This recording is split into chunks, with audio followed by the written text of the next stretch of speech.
Welcome to the Insomnia Project. Sit back, relax, and listen as we have a conversation about the mundane. One thing we can promise is that our conversation will be less than fascinating so that you can feel free to drift off. Thank you for joining us. We hope you will listen and sleep. Follow us on Twitter at Listen and Sleep. Check out our website, insomniaproject.com.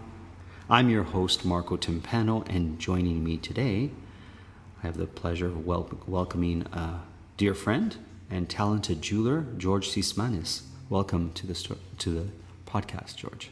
Thank you, Marco. Thank you for having me with you today. I said store because we're in your store, actually, which is 348 Studio on Dundas Street West. If you're here in Toronto, that's 906 Dundas Street West. You can check out the jewelry that George makes at www.348studio.com. I will have that on our podcast notes so that you can click on that and check out exactly what George does.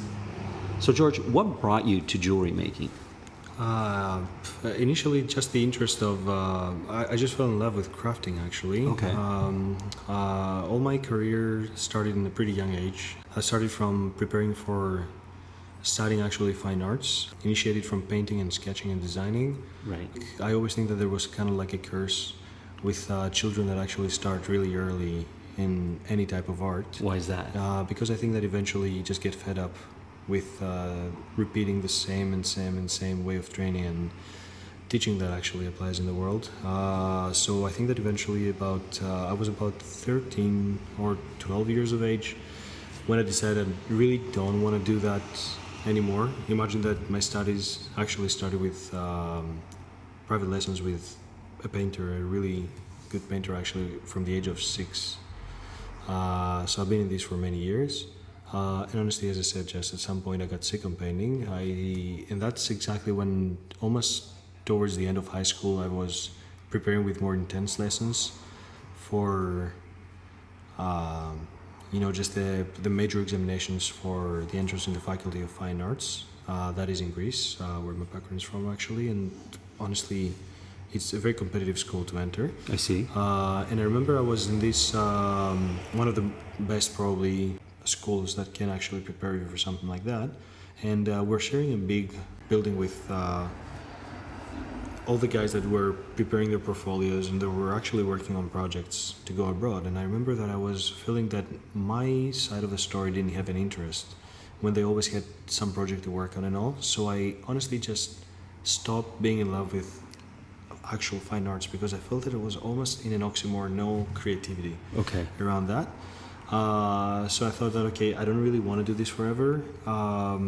I thought that I wanted to do something as a professional career as well. I couldn't see me being a professional painter whatsoever. So I ended up thinking that perhaps designing jewelry would be a good professional career choice. And the only way to go through design is to actually go through crafting jewelry. There's only one actual major, like the best school in Athens, Greece, that as a city has a big history actually of jewelry making. Would you notice when you're in Greece, both in Athens and on the islands, that there's a lot of jewelry stores with some beautiful work? Yeah. I think it's something you can undoubtedly take for granted actually when you go to Greece. It roots back in the ancient history of this civilization. So that only said, it's a very competitive and professional and high-end actually production world. So as I was saying, I got in school, and in order to go through designing, you had actually to start making your own jewelry whatsoever. And I think this is the last time I actually touched a pen and pencil over paper. I just fell in love with creating stuff, and even now, just with the jewelry that I make in store, there are only very, very few occasions over which I actually need to draw something on a piece of paper before I actually get to. It seems to me like jewelry making bridges the gap between art and like an artisan's sort of workshop, like actually, creating something. Like in the old days, like with an anvil, hammer and nail. Yeah, kinda. I hear what you say, but I don't think this is absolute for the world of jewelry. Okay. The problem is that like any other part of the market, it's also a way of making money and making Right. lots of money for lots of people, right? So I think that in the process of mass producing and showing what's sparklier and shinier and all this stuff, we actually end up getting a product that's not really made with love. So I think that the same thing applies in all crafts actually around. That, like for example, carpentry. You can just make furniture, or you can make something awesome. Right. And more. I don't really like saying art. I don't really like using the word art myself. Actually, Okay. I think it's a big cliche, especially in our times. Everybody wants to be considered an artist and Right. do art. I think that's initially, just to tell you, you begin with the urge of liking the crafts and the craft on its own, and being hand in hand with the material and the products that you actually work with. And I think this is the same thing with everything. Personally, I like adding more creativity and pushing the boundaries of just making jewelry that needs to sparkle for someone to think it's nice. Right. I consider the stuff that I make as objects that can actually just sit there in a picture and look complete even without being worn. Right. And of course, being worn doesn't hurt at all, right? Of course. Well, you can check out some of the work that George has made on your Instagram account, where you have some beautiful photos of your, like I don't really notice photos of jewelry, but for some reason the photos that you take of your jewelry is pretty awesome, and that's 348 Studio, right, at Instagram. It's 348 Studio at Instagram, and I actually think that's probably the best portfolio we have so far. Right. Because even the website, it's a very nice formal portfolio for anyone that wants to learn more information about us and all. But the Instagram has a more day-to-day touch with what we actually make, and all the projects that are not just on the website and all, So let me ask you this. You mentioned materials before. Are there particular stones or metals that you prefer to work with? Like, is there a medium you prefer to work with? I always work, I definitely always work with a base of metal, and I always work with fine metals. It's either going to be silver or it's going to be gold. We were talking before we started the podcast, and you were telling me how tremendous or difficult white gold can be. Well, yeah, it could be just annoying, but that's only just because of the transition of my personal studio space. I see. Just because of white gold has its own boundaries, Right. on how you are going to cast it and what temperature you're going to reach and all. So what is your favorite metal to work in? My favorite metal is by far gold. Okay. That's also a cliche, actually, because I find that 10 out of 10 students that get into jewelry school hate gold as an idea. That's because in our times we live in a generation where we have lots of influences of the old, and we're just creating the influences of the future to come, right? So I think that the average person thinks of jewelry, and like the initial picture you get in your mind is the traditional stuff with some sparkling bright diamond in the middle, or one very classical stone on a ring and all this stuff, Not that there's any wrong thing with that, but I think that this is something that, just as I told you before, the production world just frames creativity in a big way, Right. So now we live through a time where I think people prefer local, artisanal stuff. Sure. From small creators and all. And I think that in the same way you get in school and you start working mostly with silver, it's a very good, much cheaper, of course, medium, of course, right? And at the end you actually start working with gold, and you get all these epiphanies, which are honestly a bit too technical to explain, over a podcast, but suddenly you realize, hey, that's actually cool, Right. That's really why we get to pay that much for gold, and why it's supposed to be, technically the king of metals, right? When it comes to at least jewelry and all. Sure. It's acoustics, it's perfect. Even the sound that the alloy itself makes, I can actually make a small clinging noise if you want, just to hear that. Or even just the fact that if you polish something and you just bury it underground for like a century, Right. you're actually going to dig it up and it's still going to look bright yellow. Right. and shining. And that's the properties of gold. Yeah. It's plus it's super hypoallergic. And to be honest, for any commission that I might get personally, because we mostly work with custom-made stuff actually, nothing supports the well-paid money that you pay a craftsman to make you something that's going to be fully handmade than the element of gold. I see. You know, in the long run, you paid a fair amount for the craftsman job and time. Right. Might as well be set in gold and be eternal in a way. You know, right. In a way. Well, there is something to be said about sitting with a jeweler and designing, say, your engagement ring or your wedding ring, and there's that personal touch that you were talking about versus going into, you know, these big box jewelry stores and picking something that has been sort of stamped out. There's a personal touch both on the part of the person who's going to be wearing it or you purchasing it for a loved one, and the actual jeweler who touches the, let's say, gold, silver, platinum, whatever it might be. Yeah. And the nice thing is that I like to think of it as, I like to treat my profession the same way I always thought about doctors. Right. Might sound funny, but I always thought that whenever I felt sick and I went to my doctor, my favorite type of doctor that I like to speak with is a guy that's gonna sit down with you and explain exactly where the problem is. Right. And why we're going to do this stuff to cure it, like by whatever process we need. And in a funny way, no matter how bad things could be, it's always more satisfying to actually be explaining in simple words Right. what your problem could be at this point, right? So that's the exact same thing I find is nice in the process of getting a pair of wedding bands, for example. Sure. That I sit down with my clients and I always explain exactly what the process is through to make them. And so what is the process? Explain to me. I want a ring, so I come to you and I'm like, I want gold and I want a stone in it. So technically, we already have a small showcase just for the simple shapes and all our designs, of course. But the nice aspect of that is that we have to understand that stuff that are made here, the way that we like approaching jewelry, is fully handmade. So this means that the alloy actually is made from us. Oh. So the metal itself is created in the same space that we sit now. Okay.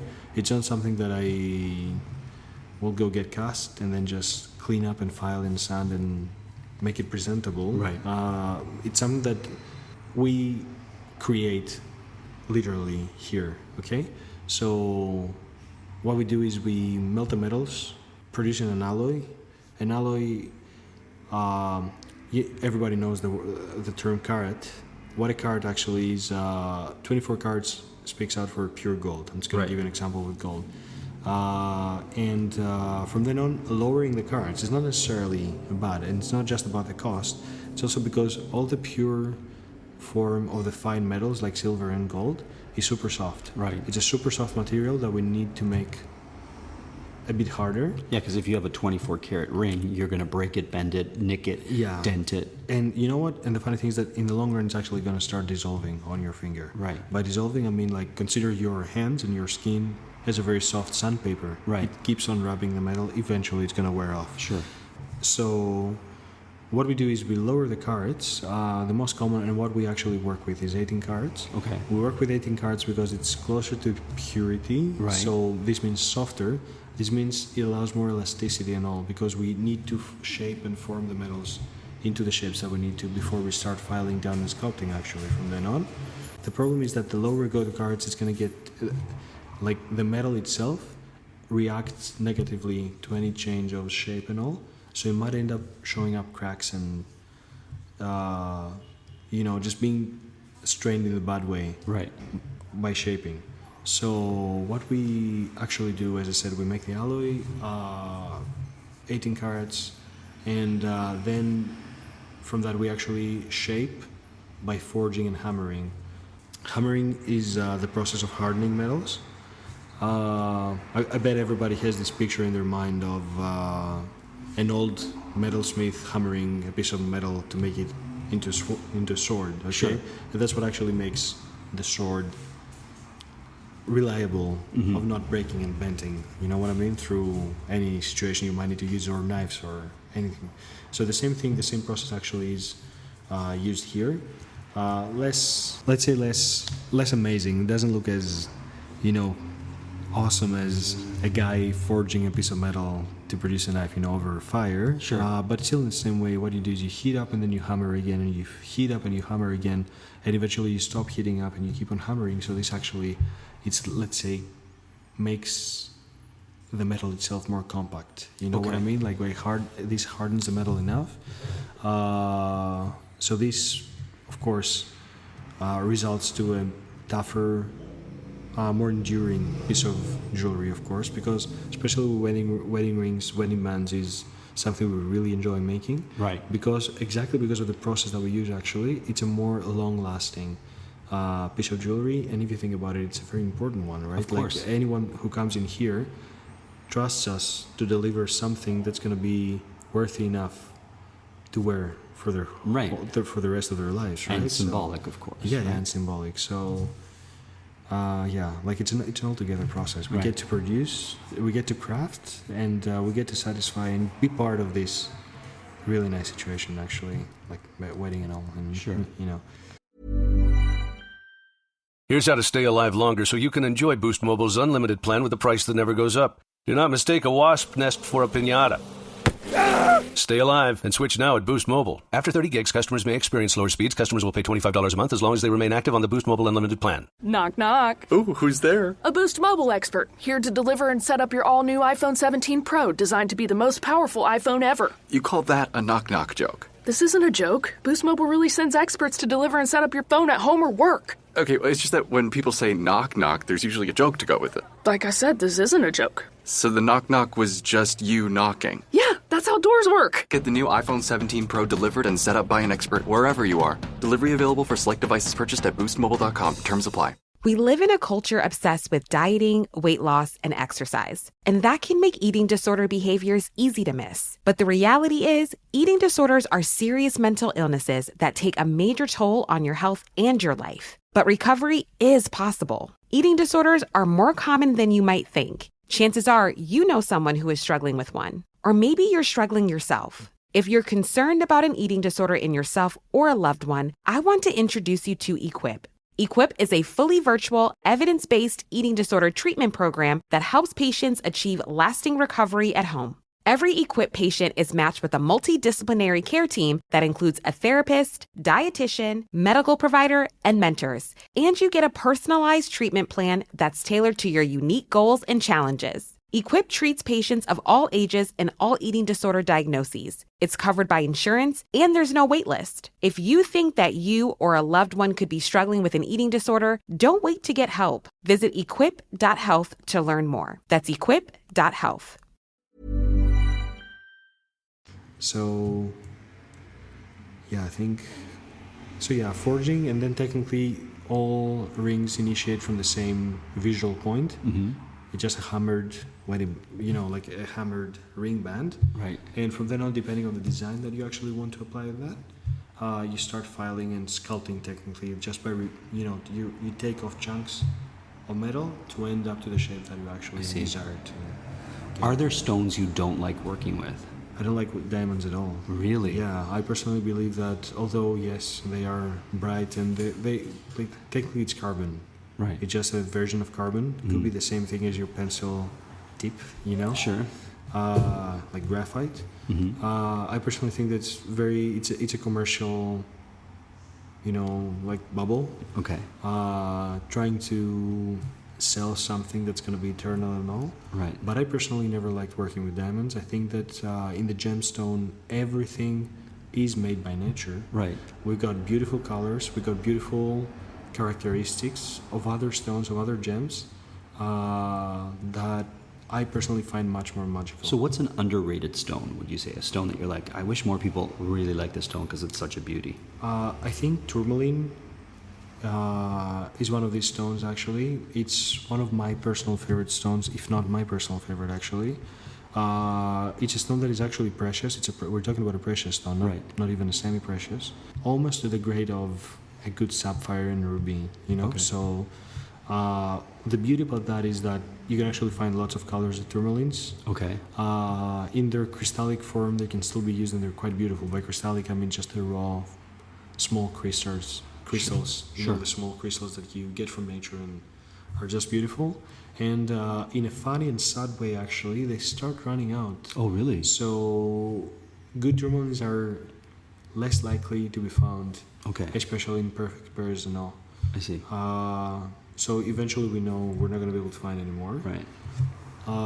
And the beauty I find about that is that a natural stone actually carries cracks, carries a story of its own, that it doesn't need to be perfect. Right. Of course, it is perfect in its own sense, you know what I mean? Sure. But like emeralds, for example, the more perfect they look, the more artificially delivered they are to you. A perfect emerald, for example, is supposed to have so many cracks that you think it's actually going to break in your hand. Right. And that's... And they have a lot of little spots and a little inclusions or whatever you call inclusions, exactly. Yeah. Inclusions is a very nice phenomenon that happens to stones, actually. Sure. You can find it pretty commonly, actually, in tourmalines as well. I see. What it actually is, just to explain that for whoever's listening, is as a crystal is formed, sometimes you might get just air, gas, whatever trapped in it. These, of course, there's much more science behind what I'm saying now, but I'm just saying in a very simple way for everyone to understand. So technically what happens is that these particles of air that get trapped there, or dirt or anything else that might be small enough to be included in the creation of, you know what I mean, a molecular structure that actually going to form our crystal, could be brought under certain conditions, which is that actually help it create another stone, another crystal in the already existing crystal. Right, because it'll modify in a sort of characteristic. Yeah, exactly, in a that'll way. become something else. Many things might be part of that creation, like pressure and heat and, you know, minerals. all this stuff. Like, very, very simple stuff, but yet again, you know, in the length of the years, actually. Right. Yeah. So this way you actually, for example, you might see a quartz crystal with tourmaline inclusions in it. Oh, so really? then you see a crystal that actually has tourmaline raw inclusions in that. And that's pretty neat. Beautiful. Yeah. Is there a semi-precious stone that you think is underrated, or that you think is a neat one to have in jewelry? To be honest, there's lots of semi-precious stones that are beautiful. Right. I do not think there's anything would actually be underrated. Sometimes, you know, the price comes with quality. So if you know, the gem itself doesn't show quality, there's no reason to be more, you know, overrated or all. Fair. But I think there are connections people with stones initiates from this, you know, the feelings that they actually create in us when we look at them. Could be pretty, the color could be stunning, you know, and all this stuff. I would never think that a less precious stone is a less important stone. Right. The only difference that it actually makes is that usually if you get a commission of something that's expensive, say for example a $5,000 ring, well, of course the stone that has to go on there has to be precious. Sure. The amount of work that's going to go into that should be sustained by something that's actually more worthy of sitting on a piece of jewelry like that. At the same time, you know, you can always just make anything, you know, in a funny way. Cheaper gems are more approachable gems, so they can always, you know, enhance our life, let's say, of course, in an easier manner than just something super expensive. And if one likes a semi-precious stone and that's the stone they like, there's no reason why you can't have your jewelry reflect that. I find no reason why I shouldn't do that, you know. As I said, the only thing that I find dull is diamonds. It's like just plain sparkling crystals doesn't make it for me. Fair enough. Isn't that funny to hear a jeweler say that diamonds are their least favorite gemstones? I guess so. What about creating larger pieces? Is that more difficult? Like, I see some of your necklaces are very elaborate. The only problem with that is that just because I run a business now of my own, it goes without saying that business requirements are time consuming. Sure. So unfortunately, the romantic idea of creating something awesome, unless it's something that's actually commissioned to me, so I'm actually going to get paid, and that's part of the business world. For me to just sit down and make something super complicated, unfortunately, there's not a time frame good enough. I see. To go for it. And unfortunately, the busier you get, the more your creativity suffers. Right. Because you keep on, you're on a rat race with time, and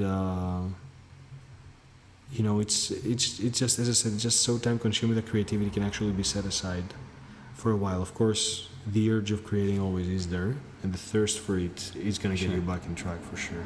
Well, all I can say is that your creativity is not suffering based on what I've seen here in the studio. George, I want to thank you for being on the Insomnia Project today. Thank you, Marco. It was a pleasure speaking with you tonight. Thank you. And you can check out what George creates at 348 Studio. We're recording today's show on Dundas Street in Toronto, which is a busy street. You may have heard some traffic rolling by. And as always, we're produced by Drumcast Productions.